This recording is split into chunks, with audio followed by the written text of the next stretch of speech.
iskan tekun nan ke musu. Da haka balarabin kawai ya bullo cikin gari haka yake. Annabi Muhammad sallallahu alaihi wasallam, Anas ibn Malik ke cewa kuntu ma annabi, ina tare da annabi sallallahu alaihi wasallam, burdun galizul hashiya. Manzo Allah ya sa wani bargo mai kaurin geza. Gezan nan hashiyan ke ga. Tun nan kaga an yi hashiya, an yi hashiya, an yi hashiya, hashiya. Bakin shi nan ana sa mai, da kuke kiran shi kai ka taba dunki, ana abinda ake sa saboda kar bakin ya kwance ne. Yana da suna, na manta. To, an sa mai wannan hashiya gezan nan mai kauri saboda kar ya bata.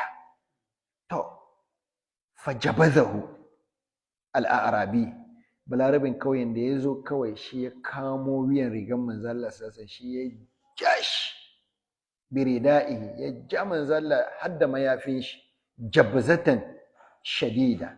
Ai kagan jabaza da jazaba duka guda ne.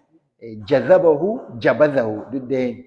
Ya jashi da ƙarfi hatta asarat hashiyatul burdi fi safhati atiki, har ma bakin gezan rigan nan ta yi alama a wuyan annabi Muhammad sallallahu alaihi wasallam. Allahu akbar.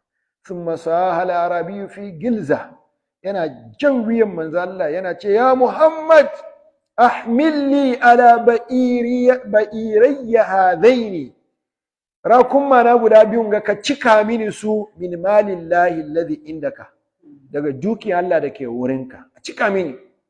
Innaka la tahmil li min malika wala min mali abika, ba kudin babanka bane, ba kudin manka bane, ba naka bane, ba ni na Allah ne. Gaskiya ne, amma kuma fasakata annabi sallallahu alaihi wasallam, shi manzo Allah sai ya shiru. Summa qala, shi yace almalu malullah wa ana abduhu. Gaskiya ne, dukiyan Allah ne, ni ma bawa Allah ne.